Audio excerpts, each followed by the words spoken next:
नाजानाय थायोब्ला थारैनो जाफुंसार जानो हायो। बे बाथ्राखौ फोरमान होनो हादों सासे बर' मेथाइ रोजाबगिरि जेलसिं बसुमतारिया।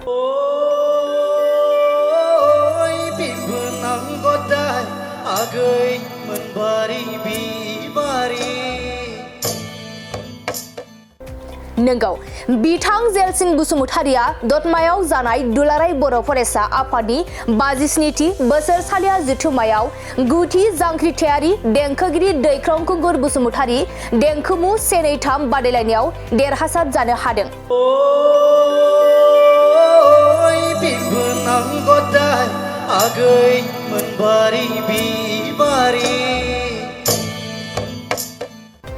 मख'जाथावदि दुलाराय बर' फरायसा आफादनि 57थि बोसोरसालिया जथुम्माया मार्च दाननि 13, 14, 15 आरो 16 खालारखालि गुबुन गुबुन हाबाफारि लानानै खुंफुंजादोंमोन। बेबादिनो जांख्रिथायारि देंखोगिरि दैख्रं खुंगुर बसुमतारि गेदेमानि गोसोखांथियाव 9थि जांख्रिथायारि देंखोगिरि दैख्रं खुंगुर बसुमतारि देंखोमु 1-2-3 बादायलायनायखौबो होनाय जादोंमोन आरो बेनिनो देंखोमु 1-2-3 मेथाइ रोजाबनाय बादायलायनायाव देरहासार जानो हायो बाक्सा जिल्ला सालबारि महकुमानि बेन्दोंनि सिमला पुलिस थानानि सिङाव थानाय गुरुमारा गामिनि जाखांफु मेथाइ रोजाबगिरि जेलसिं बसुमतारि बिथाङा।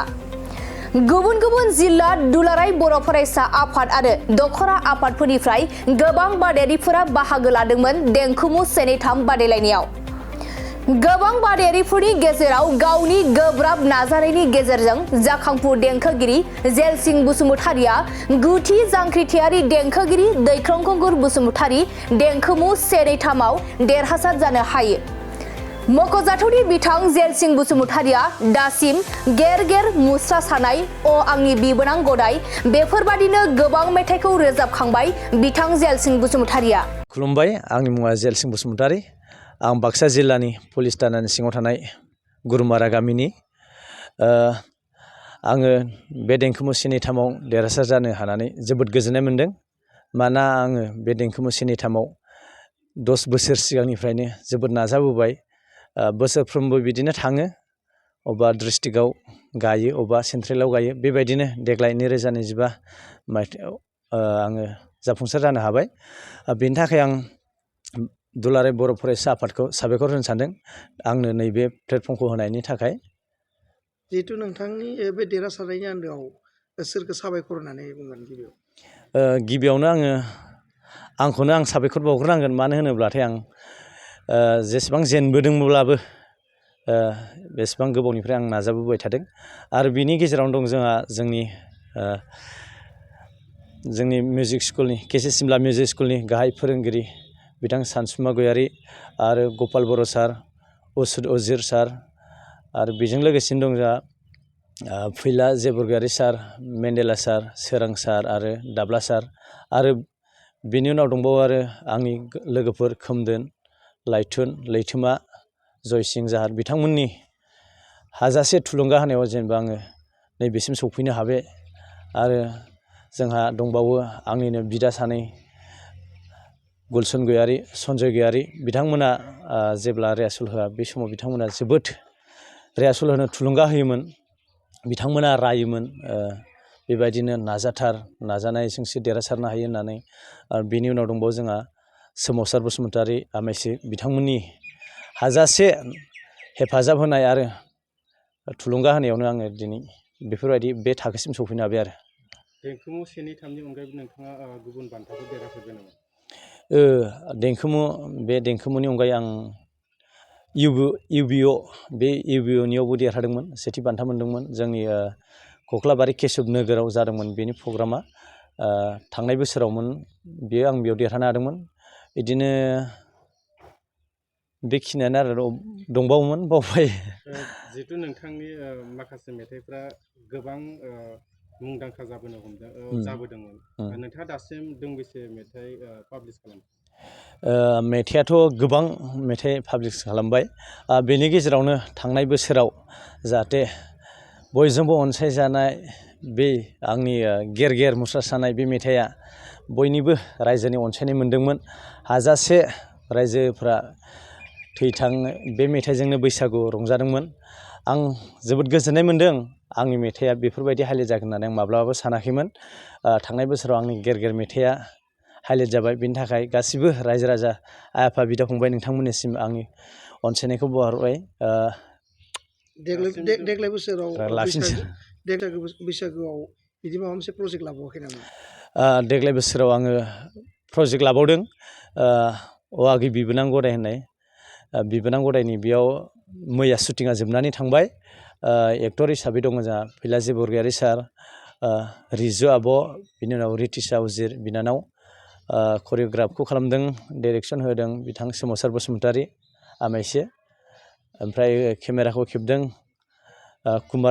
कुमार दि प्रेजेन्ट आरोना बिथांनि इउटुब चेनेला जिहेथु बैसागो फैगासिनो दं माखासे समाव बिदिनो बैसागोनि प्रग्राम जायो बेवहाय माबा मोनसे खावलायहरगोन नामा जिहेतु सोरबाफोर हांख्रायोबा माबायदि थियारि जाखो?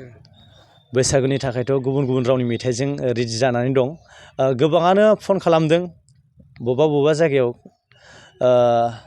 सोंहरदों ओमफ्राय दाथ' मानसिफोरा गावसोरबो गोनो गोथो जानानै दं डेटखौ माने माब्ला लानो मानो खालामनो क्लियार खालामनो हायाखै गावसोरबो गोबाङानो फन खालामदों ओमफ्राय दायो बावखुंग्रियाव 13-14 गेजेराव कन्टेक्ट खालामना दोनदों दिलीप सारा बिथाङा दाख्लै आंनो फन खालामदोंमोन 13-14 गेजेराव जायखिजाया मोनसे डेटआव बिथाङा प्रग्रामखौ सेडिउल खालामना होगोन बुंदों बेनि उनाव दायो गोबाङा फन खालामना दं आरोना अबेबा क्लियार जाथ'वाखै।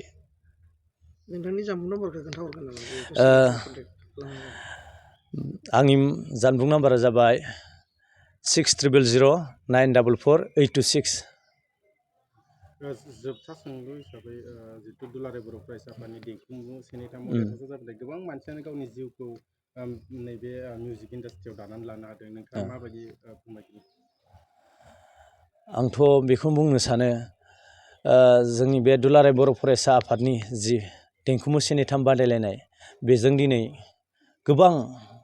गोबां सिंगारानो जेनेबा गावनि जिउखौ लाइफ टाइमनि थाखाय दाना लानो हाबाय होनब्लाबो जों बुंद्रायनाय जाया आरो मानो होनब्ला दिनै नितामनिमोन दं गसाइ सारमोन दं गोबां दं आरो उषा आब'मोन दं देरासार नार्जारिमोन दं गोबांखौ नायोब्ला जों बांसिनानो देंखो सेनेथामनिफ्राय फैनाय आरोना।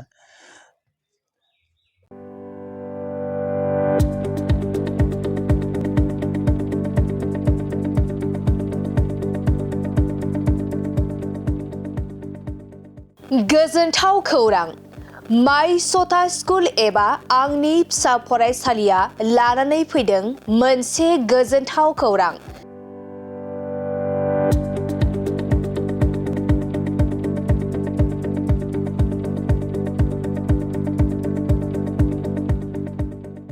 क'क्राझार सहरनि जेडि रडजों थांग्रा वार्ड नं 4आव माइ सता स्कुल एबा आंनि फिसा फरायसालियाव डे केयार नार्सारि LKG UKGनि थाखाय मुं थिसननाया सोलिगासिनो दं।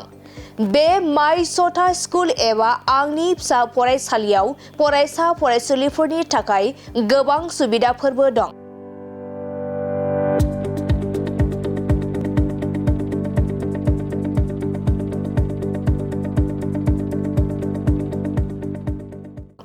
अब्ला नोंथाङा माखौथो नायबाय थाखो?